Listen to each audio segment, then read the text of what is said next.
उपाधि हैं, कोई डीएम बनता है, कोई मंत्री बनता है, कोई डॉक्टर बनता है, कोई इंजीनियर बनता है। ये सारी उपाधियां जो हैं भौतिक हैं, यहाँ मिलेंगी और यहीं रह जाएंगे, हमारे साथ नहीं जाने वाली।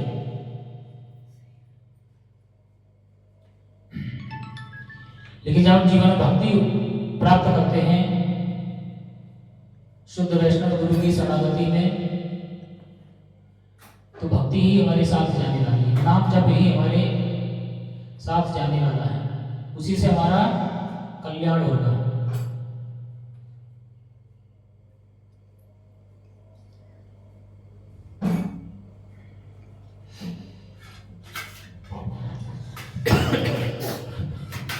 तो इन्होंने जो रचनाएं की हैं,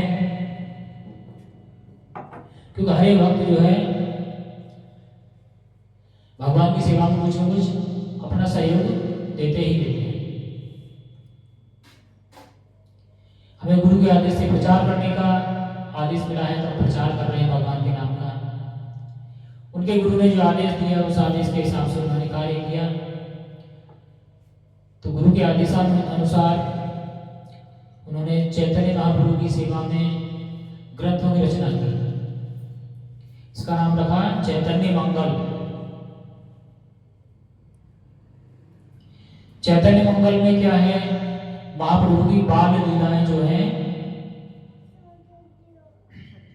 और नवद्वीप पर जो उन्होंने मधुर लीलाएं की हैं, उन लीलाओं का वर्णन है।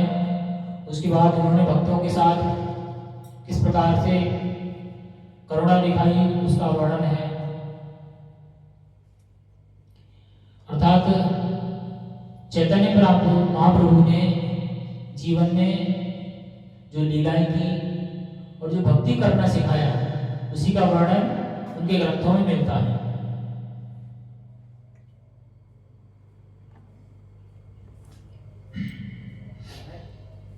इसके बाद जब उनसे कोई कुछ पूछता तो कहते हैं, उससे उनकी लोग उनकी प्रशंसा करते हैं कि आप बहुत विद्वान हैं आदि आदि। तो कहते मैं कुछ नहीं जानता हूँ, सब कुछ गौरांग की कृपा है।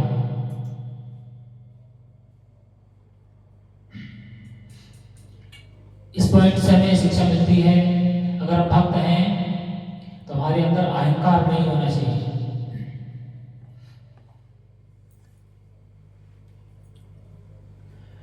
अब अहंकार क्या है? ऐसा नहीं है कोई मंदिर में आ रहा है और मंदिर के नियम तोड़ रहा है, हम विनम्र बने रहे, उससे कुछ कहेंगे, ये अपराध की श्रेणी आ जाती है। विनम्र का मतलब है कोई भक्त है आपसे कुछ पूछ रहा है, आप उसको बताइए। अगर कोई नियम भंग कर रहा है तो नियम की मर्यादा, मंदिर की जो मर्यादा है उसको बनाना भी हमारा कार्य है। अगर कोई उस मर्यादा को भंग करेगा तो हमें उसको बोलना ही पड़ेगा, अन्यथा तो हम आप सबसे क्या व्यवहार करते हैं आप सब जानते हैं। कोई भी बाहर का आता है सेम व्यवहार उससे भी वही करते हैं। तो भक्ति से हमें क्या सीखना है? विनम्रता सीखना है।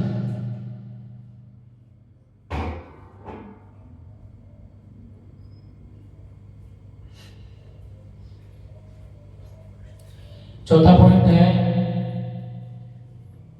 कि लोचन दास ठाकुर जो है वो निरंतर हरिनाम संकीर्तन करते रहते थे और वैष्णवों के प्रति वो बहुत आदर और सम्मान से व्यवहार करते थे और स्वयं को निम्न मानते थे। जो श्रेष्ठ वैष्णव हैं उनको महान कहते थे और जो स्वयं को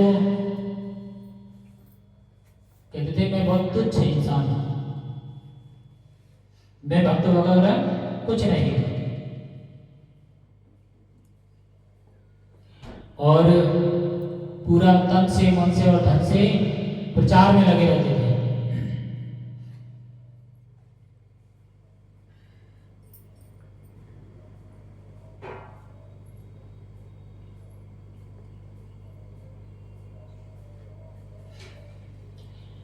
तो ये हो गया उनका बारे में कि उनके गुण क्या थे, उनकी आध्यात्मिक योग्यता क्या थी।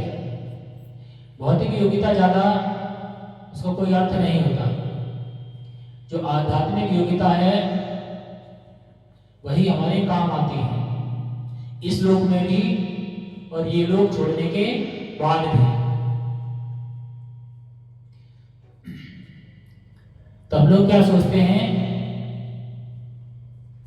हमें कोई ऐसा उपकरण मिल जाए जो मल्टीपर्पज हो।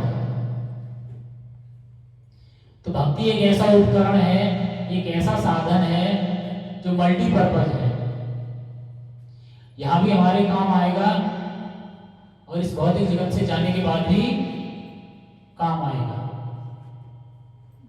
जब हम आधुनिक जगत में हैं और आधुनिक चीजों को अपनाते हैं तो क्यों ना हम आधुनिक व्यवस्था को अपनाएं।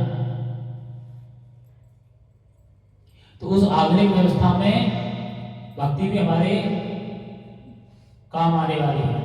मल्टीपर्पज उद्देश्य, बहुउद्देश्य इसको बोलते हैं हिंदी में, एक से अधिक उद्देश्य पूरे करने वाली।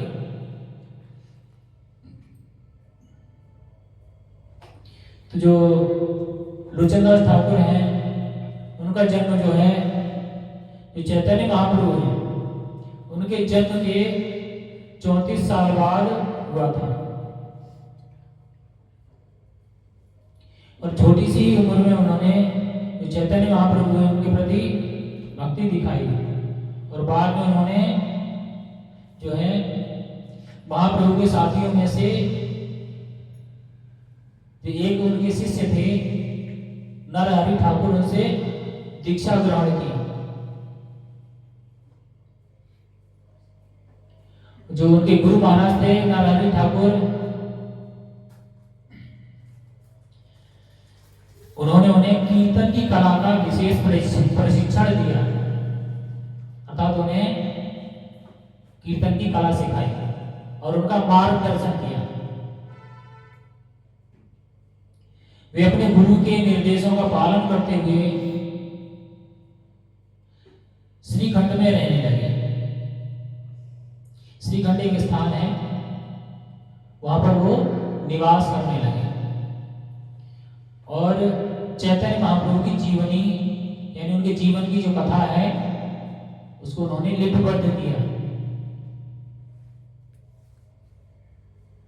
जिसका शीर्षक उन्होंने रखा चैतन्य मंगल।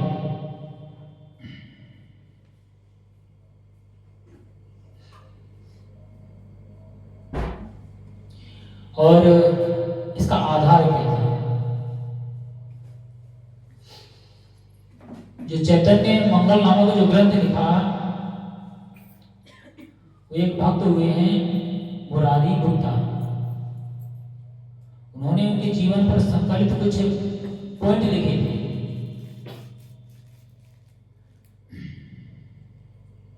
उसी को आधार बनाकर उन्होंने इस ग्रंथ का रचना किया। और वो रचना को कैसे लिखा? एक कविता के रूप में।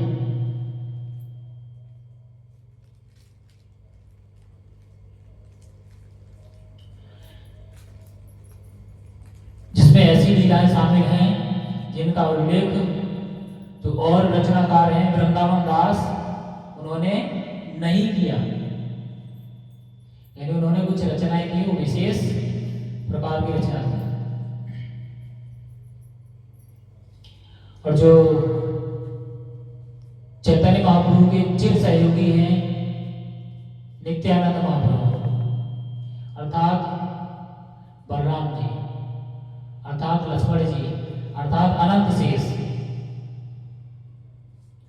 जहां भगवान विष्णु बोल लीजिए, कृष्ण बोलना चाहिए, जहां भगवान कृष्ण रहते हैं उनकी सेवा में अनंत शेष अवश्य पहुंचते हैं, वो उनके बिना नहीं रह सकते।